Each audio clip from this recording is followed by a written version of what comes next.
All right, so we're going to continue with the work here.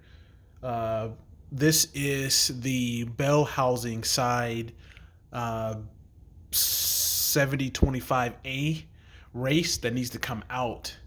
And I'm going to heat this up using the heat gun, and then I'll use the special tool, which I'll grab here in a second.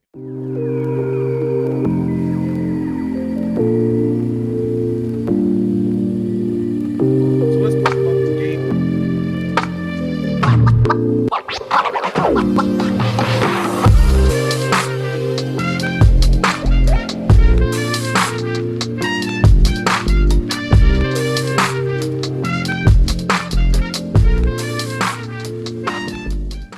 This special tool here to basically hammer it out.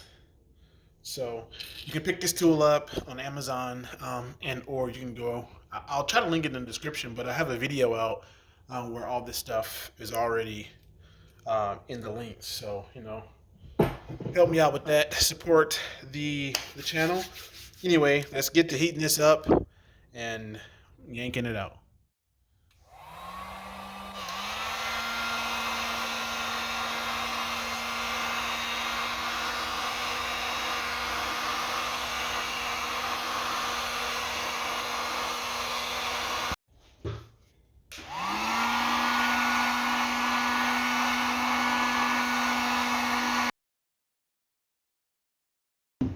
All right, so now we'll try to put our tool down in here and yank this bad boy out.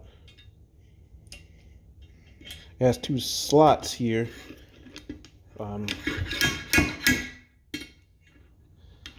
Get it down in there.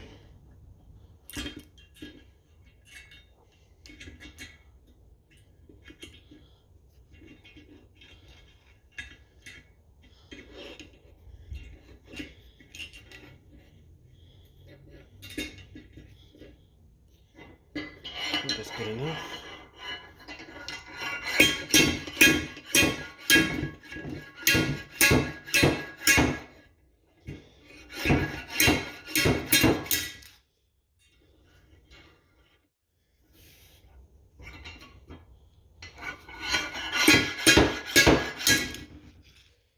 I'm gonna heat it up some more. I'll cut you back on once we get ready to pull it out. Stay focused.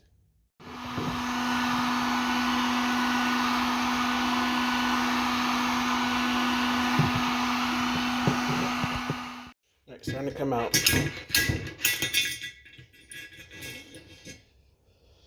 Whew. Very nice.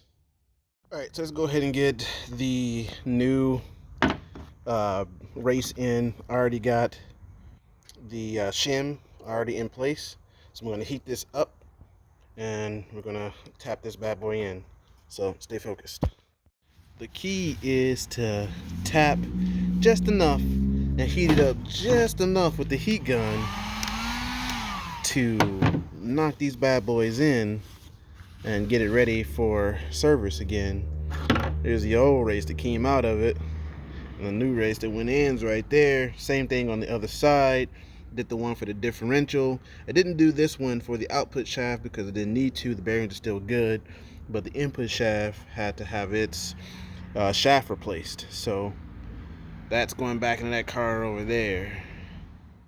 All right, so I just got back from my local Home Depot, and I went and took this out to the Home Depot to find a makeshift tool that can fit over this little input shaft and input shaft spline and onto the roller bearing here. What I came up with, drum roll here, is this piece. It's just some kind of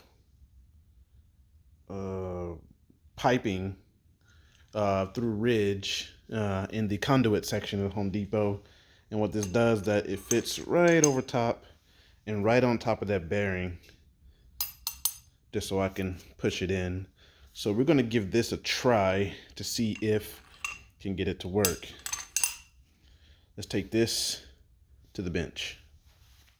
All right, so I got the roller bearing on. I set up, I dropped the 20-time press a little bit, and it's got the roller bearing kind of just sitting right there. I'm gonna go and get the makeshift tool and see if I can get it to slide on without having to drop it a little more. And I think I'm gonna have to go ahead and just drop it some. That will definitely help make sure I get this thing on right. So yeah, I'm gonna have to drop it some more. All right, so it's now low enough, so I'm gonna go ahead and add the bearing back on very carefully and get it seated nice and flat. And then I'll add on the makeshift tool, just like so, and then I'll go get something flat. All right, so I'll give you a little look at what I got here. Got this whole setup, and I'm gonna try to bring you in close here and zoom you in.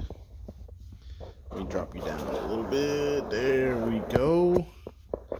Lock you in place right there.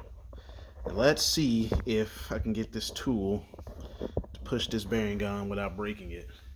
That'll be the best thing.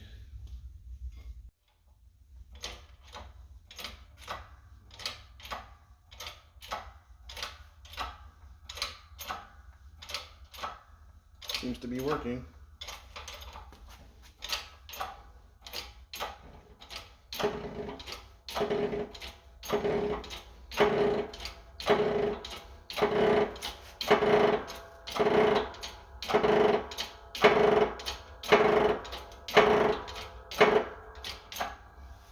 All right, that worked way better than I expected. Let's back it off here. I am super excited about that. And now I know how to do this for everybody else. It was $7 for this tool. I wonder how much Ford would charge if you got like the actual tool needed to put this back on. Stay focused. All right, and just like that, we got the roller bearing back on the front, roller bearing on the rear. Everything's reassembled. Got the C-clamp on. We are go to reassemble this transmission and see if it actually shifts and does what it's supposed to do. This is an exciting day. This took forever to do actually, and I'm really excited. This thing is pretty heavy. But anyway, in the next episode, I'm going to fully rebuild the whole trans, and I'm going to be using David Patience. I'll link his video for MTX-75 reassembly in the description. The guy does a really, I'm assuming he's an instructor because he does a phenomenal job in explaining how this transmission was put together, how old it is, how long it's been in service, and well, how to reassemble the transmission. So I'm going to be following his guidelines on reinstalling this transmission. So if you want to come back and see that experience, please do, because you know it's going to be a fun one. So I'm going to get started on working on that for the next video. This is Focused Hands. I'll see you in the next one. Peace.